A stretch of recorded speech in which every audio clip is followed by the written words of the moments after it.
Today, San Cristobal is one of Mexico's most prized tourist destinations. But on New Year's Day 1994, people awoke to a battleground. An unknown indigenous rebel group called the Zapatistas had emerged from the jungle to declare war on the Mexican state. Mexico was caught off guard. By the time the government reacted, the group had taken over much of Chiapas. On that January morning, Concepcion Villafuerte was a journalist at El Tiempo. She was among the first to meet the Zapatistas' shadowy and charismatic leader, Subcomandante Marcos, and published their demands. The first 6 demands were very basic: land, a home, food, health, education and work. The others were more general: justice, democracy and freedom. They were basic needs for everyone, for all poor people, not just Indians. Today, the Zapatistas' struggle has been reduced to a handful of municipalities like Oventic. Known as caracoles, these self-sufficient communities have their own healthcare, education and agricultural systems and are not recognised by the government.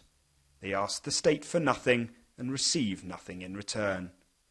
We were given rare and exclusive access to Oventic, but under strict conditions. Little wonder they are wary of strangers. This is the village of Actial, where locals sympathised with the Zapatistas but rejected their use of violence. But in 1997, paramilitaries stormed the village and massacred 45 people, including babies and pregnant women. In 1994, when the Zapatistas rose up, we supported them because their demands were just. It's what the people want, demand and cry for. In Mexico there is no justice.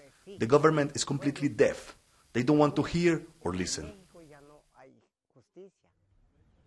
One thing that remains the same in Mexico is the ruling party, the PRI.